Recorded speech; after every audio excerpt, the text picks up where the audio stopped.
네, 안녕하세요.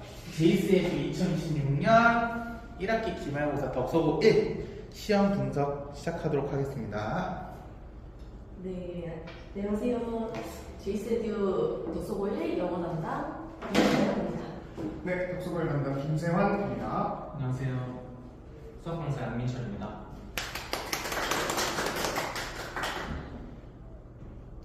드디어 이제 1학기 모든 시험이 끝났네요. 이번 중간고사에 비해 기말고사는 좀 시험 난이도가 어땠을까요?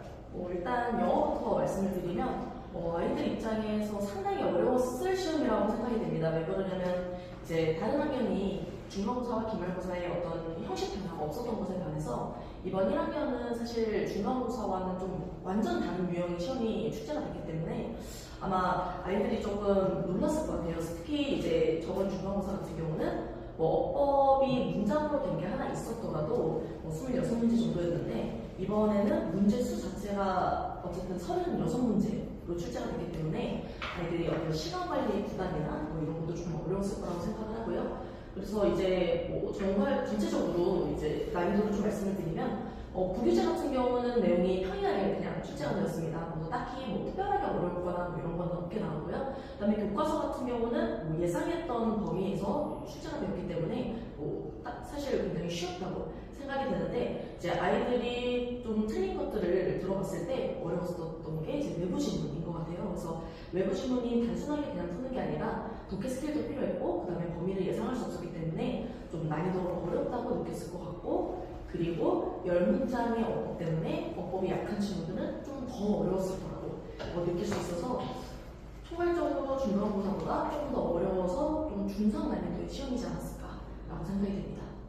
수학은 좀 어땠나요? 네. 수학 같은 경우도 사실 지금 영어랑 똑같이 중간고사에 비해서 많이 어려웠고 심지어 문제 출제 형태라고 하긴 뭐하지만 지금 1학기 중간고사 같은 경우에는 사실상 거의 대부분의 문제가 교과서나 이제 학교 프린트에서 대부분 출제가 됐다 보니까 그 부분을 공부만 했으면 그 부분을 좀 많이 익숙하게 공부를 했으면은 진짜 실력과는 상관없게 100점 맞을 수 있을 정도의 시험지였다 보니까 사실은 이번 기말고사가 어려울 것이다, 어려울 수밖에 없다라고 이미 예상이 되고 있었고 실제로도 그랬습니다.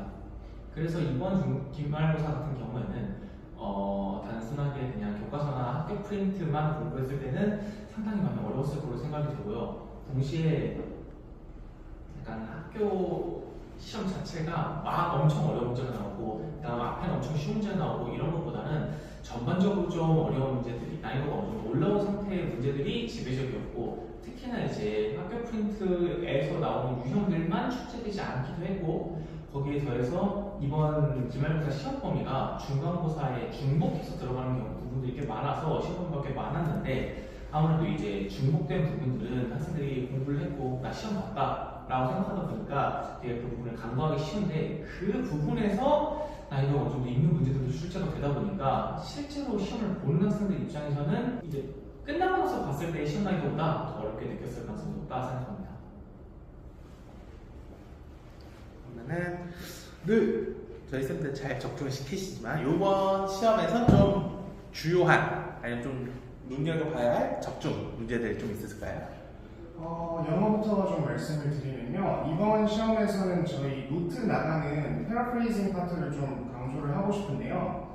29번 비판 추론 문제 같은 경우에 저희 노트에서 결론 문장은 빈칸으로 나오기 항상 쉽다라고 저희가 예측하면서 수업을 하는데 이게 지금 자료에 패러프레이징까지 준비를 해둔 표현이 그대로 선지에 지금 정확하게 일치돼서 출제된 모습이 보이고 있고요.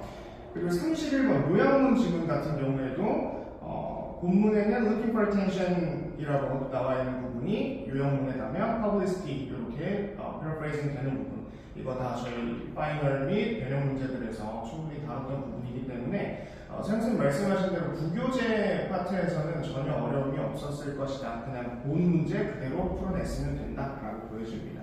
그래서 어쨌든 방금 말씀드린 두 문장 모두 저희가 출제 예측 원리 중에 하나인 결론 문장은 빈칸 요약을 내기 쉽다 맨날 강조하는 저희 출제 예측 원리가 적중한 사례로 보여지고요. 그래서 교재에 나오는 패러프레이징, 동반이어 요 부분들 학생들이 좀 더 꼼꼼히 한번 공부를 공부를 했으면 하는 바람입니다.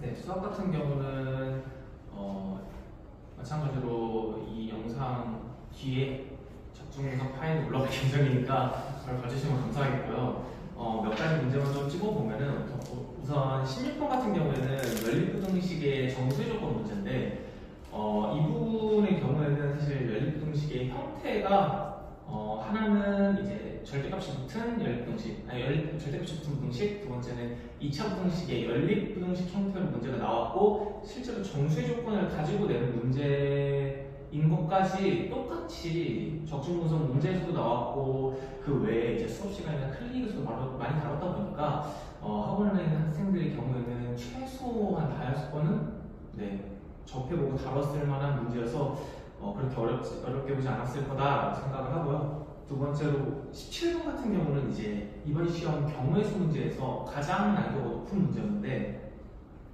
2개 이상의 조건을 이제 가지고 자리를 나열시키면서 동시에 서로 다르기라는 키워드를 붙여서 문제를 좀 더 깊이 있게 출제를 하였습니다. 근데 이 부분에 대한 내용도 실제로 2개 이상의 조건을 가지고 자리를 나열하는 문제들을 실제로 이제 개념 수업할 때나 그 다음에 이제 덕소고 프린트 자체가 어떤 모의고사 기출의 형태로 나오다 보니까 실제로 그 부분을 많이 준비하다 보니까 학생들 입장에서는 이보다 더 어려운 문제들도 많이 다뤄봤기 때문에 그렇게 어렵게 보이지 않았다라고 생각을 하고요. 추가적으로 이제 학생들이 경우의 수를 그냥 어떻게 보면 공식을 쓴다거나 하나하나 세는 거에 벅차서 되게 단순한 어떻게 보면 중학교 때부터 다루는 뭐 서로 다른이라는 그런 키워드를 놓치는 경우가 많은데 이런 키워드 하나하나에 대한 부분도 따로 수업을 분리를 해서 수업을 했다 보니까 아마 17번 같은 경우에는 오히려 우리 학원 학생 경우에는 아마 그렇게 어렵지 않게 풀었을 거다라고 생각합니다. 그러면 이번 시험 학습 취약점은 좀 어떻게 될까요? 이거 문제 어려워서 좀 봐야 된다 이런 건데. 또 영어부터 한번 말씀을 드리면 이번 시험도 마찬가지로 늘 어휘가 약점이고요. 제가 이거 찍기 직전에 확인을 좀 했는데 시험 끝난 지금까지도 창피한 얘기지만 단어 클래스카드 등록을 아직도 안 돼 있는 이름들이 있습니다. 그래서 진짜 가슴이 너무 아프고 말씀드렸다시피 동반이요 외우셔야 돼요. 시험 정말 쉽게 나오기 때문에 그거 단어 몇 개 추가해서 외우면 한 문제 그냥 맞는 거다. 이 제발 생각을 하셨으면 좋겠고 그 다음에 외부 지문 변형 문제 이번엔 33번 같은 경우로 예를 들면 함의추홀 문제였는데요. 이거 처음 보는 지문 자체를 진짜 모의고사처럼 풀어내야 하기 때문에 이게 정답률에서도 그렇고 시간 관리 부분에서도 그렇고 이게 중하위권 학생들에게는 이런 부분들이 좀 취약하지 않았을까 예측이 됩니다. 그 다음 36번 문제 대화문 연계 빈칸 같은 부분은요 이게 처음 등장한 건 아니고 중간고사 때도 있었고 늘 나오는 유형이긴 한데 이게 전형적인 수능형 문제는 아니다 보니까 학생들이 풀 때 좀 시간이 조금 걸릴 수는 있었겠다라는 생각이 듭니다. 그리고 마지막으로 이번 시험에는 유인물 그대로 출제가 돼서 학생들이 시험 프린트만 봤으면 외웠겠지만 답을 알겠지만 구조 도식형 문제가 이번에 처음으로 출제가 되었기 때문에 이거 다음 시험부터는 좀 다시 같이 한번 공부를 해야 되지 않겠나 저는 그렇게 생각하고 있습니다. 선생님 추가로 취약점 말씀하시죠. 취약점은 뭐 항상 말하는 게 똑같아서 저희 반도 역시 어휘이고요. 저도 이제 쓱 한번 세연쌤 말씀하실 때 봤는데 동반이어 통과를 아직도 못한 사람들이 여전히 시험이 끝났는데도 존재합니다. 그래서 이제 그런 친구들만 모아서 직보 때 어휘를 더 추가로 시키기도 했지만 아이들이 늘 몰아서 외우는 건 할 수 없다고 생각을 해주면 좋을 것 같아요. 그래서 그런 거는 불가능하기 때문에 본인의 머리에 기대지 말고 좀 차근차근 쌓아가는 게 좀 중요하다고 한 번 더 강조하고 싶습니다. 수학은 어땠나요?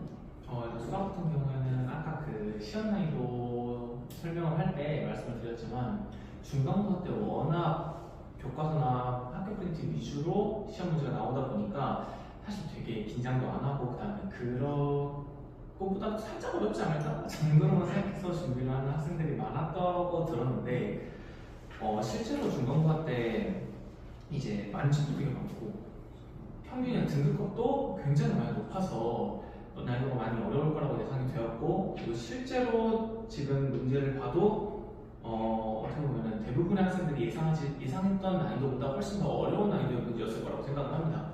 그래서 실제로 학원에서는 무조건 어렵게 나올 것이고 무조건 어려운 난이도로 나온다는 전제를 깔고 준비를 해야 쉽게 나와도 문제가 없다라는 전제를 깔고 수업을 하기도 했고, 그리고 동시에 2학기 때도 마찬가지로 지금 봤던 기말고사를 전제로 공부를 해야 시험의 난이도로 막 뒤통수를 맞는다거나 시험 당일에 당황을 한다거나 하는 일이 없기 때문에 이런 부분들을 전제로 좀 여름방학 때 계획을 세워서 준비를 하는 게 중요해 보입니다. 그러면은 저희 이제 기말고사 끝났으니까 여름방학이죠. 다음 중간고사까지 시간 좀 많이 남았는데 좀 어떻게 공부를 시켜야 될까? 좀 그런 계획이 있으실까요?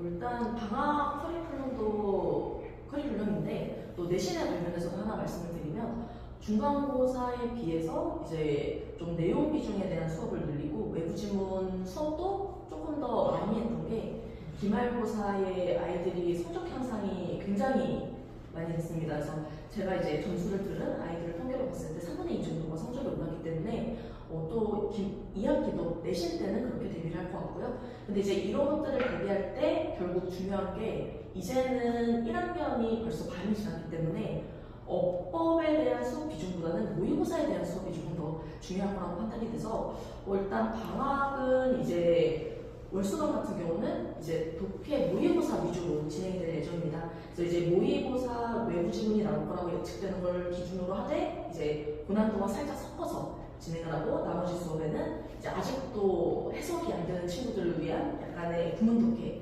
수업을 1시간 반 정도 섞어가지고 수업하는 식의 방학 커리큘럼이 되지 않을까 생각하고 있는데 학반은 어떻게 생각하시나요? 저희 반은 이제 일단 시험 관련해서도 말씀을 드리면 기본적인 틀은 저는 크게 수정할 생각은 없고요. 시험 자체 난이도가 평이하다고 판단이 되기 때문에 그래서 직접 보강 스타일, 유형별 변형, 파이널 모의고사 그대로 유지를 할 생각이고 그 다음에 학생들이 생각보다 동기부여를 꾸준히 해줘야 이게 좀 계속 가더라고요. 그래서 이번에 접종 예상 문제, 너희가 맞은 게 왜 맞았는지 그 출제 원리들을 저는 이번 방학 때는 한번 말로 설명을 다시 해서 이렇게 공부해서 맞은 거다 좀 강조해서 학생들에게 보여주려고 생각을 하고 있습니다.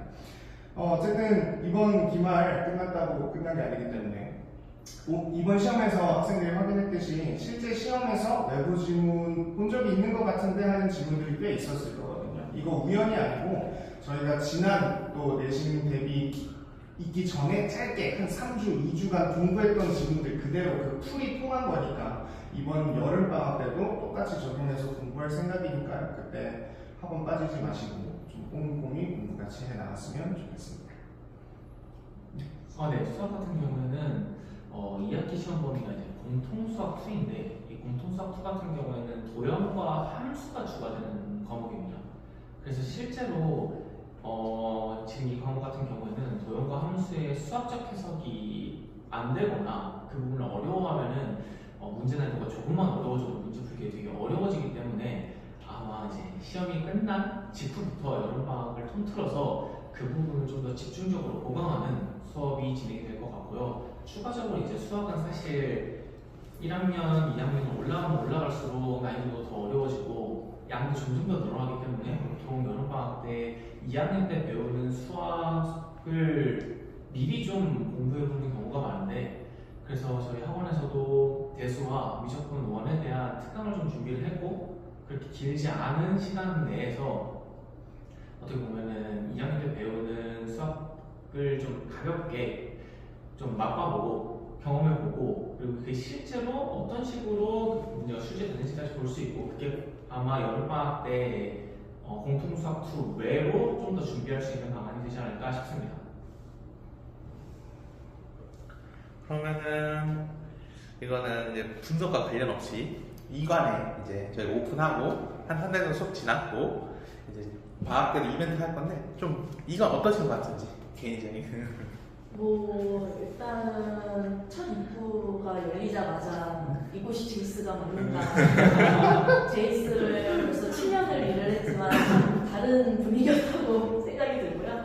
그다음에 이제 아이들이 이제 문 앞에마다 선생님들의 명패가 붙어 있는 아주 부러운 모습 할 수 있었고, 또 포커스룸 한번 들어가 봤는데 실제로 여기서 자습을 하게 되더라도 좀 유용할 것 같았어요. 왜냐면 저희 아이들이 항상 저한테도 항상 얘기를 하는 게 쌤 수업 끝나고 끝나기 하기 전에 갈 데가 없다.